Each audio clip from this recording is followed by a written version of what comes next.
ಶಿವನೇ, ಕೆಎಲ್ ರಾಹುಲ್ ಮತ್ತು ಜಡೇಜಾ ನಿಮಗೆ ಕೋಟಿ ಕೋಟಿ ಧನ್ಯವಾದಗಳು.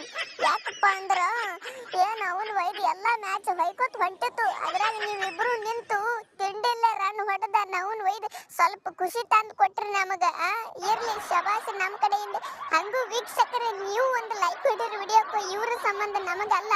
ಹಂಗ ಅವನು ಒಯ್ದ ಚಾನೆಲ್ ಯಾರ್ಯಾರು ಸಬ್ಸ್ಕ್ರೈಬ್ ಮಾಡಿಲ್ಲ ಸಬ್ಸ್ಕ್ರೈಬ್ ಮಾಡ್ರಿ ಪಟಕ್ಕನೆ. ಇರ್ಲಿಪ್ಪ ಅಣ್ಣ, ಓಪನರ್ ಬೇಕಾ ರಾಹುಲ್ ಅದಾನ ಬಿಡು, ಒನ್ ಡೌನ್ ಬೇಕಾ ರಾಹುಲ್ ಅದಾನ, ಮಿಡಲ್ ಆರ್ಡರ್ ಬೇಕಾ ರಾಹುಲ್ ಅದಾನ, ವಿಕೆಟ್ ಕೀಪರ್ ಬೇಕಾ ರಾಹುಲ್ ಅದಾನ. ರಾಹುಲ್ ಎಲ್ಲಕ್ಕೂ ಅದಾನ. ಯಾರು ಬ್ಯಾಟಿಂಗ್ ಆಡ್ಲಿಲ್ಲ ಅದಕ್ಕೂ ರಾಹುಲ್ ಅದಾನ, ಹೊಡಿತಾನ ರನ್ ಬಿಡ್ರಿ.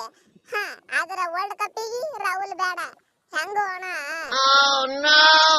ಏ ಹುಲಿ, ನೀವೇನ ನಮಗ ಬಾಳ ಹೊಗಳೋದು ಬೇಡ. ನಮ್ಮ ಆಟ ನಾವ್ ಆಡೇವಿ. ಅದ ನಿಮ್ಮ ಆಟ ನೀವ್ ಆಡಿದ್ರ ನಮ್ಮ ಟೀಮ್ ಈ ಪರಿಸ್ಥಿತಿ ಒಳಗ ಇರ್ತಿದಿಲ್ಲ. ಏನಂತೀರಿ? ಮನುಷ್ಯರು 30-40 ರನ್ ಹೊಡೆದಿದ್ರೆ ಅಂದ್ರೆ ನಾವು ಟಾಪ್ ನಾಗ ನಾವೇ ಇರ್ತಿದ್ದೆವು. ಯಾಕೆ ನಾವು ಸಾಯ್ತಿದ್ದೆವು? ನಾವು ಅವ್ರ ಕಡೆ ಔಟ್ ಆಗಿ ಆಯ್ತಪ್ಪ, ಈಗ ಆಗುದು ಆಗೈತಿ, ಹೋಗುದು ಹೋಗೈತಿ. ನಾಳೆಗೆ ಐತಿ ನೋಡು, ಏನ್ ಮಾಡ್ಬೇಡ್ರಿ. ಬರ ಎಲ್ಲಾರು ಕೂಡ ಐತಿ ನೋಡು. ಇವ್ರಿಗೆ ಒಂದ್ 50 ರನ್ನಿಗೆ ಅಲೌಟ್ ಮಾಡ್ಬಿಡ್ರಿ. ಯಾಕಂದ್ರೆ ಎಲ್ಲಾ ನಮ್ಮ ಇಂಡಿಯಾ ಮಂದಿ ಎಚ್ಚರಾಗಿ ನೋಡತಕ್ಕ ಅಲೌಟ್ ಮಾಡ್ಬೇಕು. ನಾವು ಅಂದಕ್ಕರ ಶಬಾಸ್ ಅನ್ಸ್ಕೋತೇವಿ ಎಲ್ಲಾರ್ ಕಡೆ. ಇಲ್ಲಿ ಕಂದ್ರ ಬಾಳ ಬೈತಾರ ನಮಗ.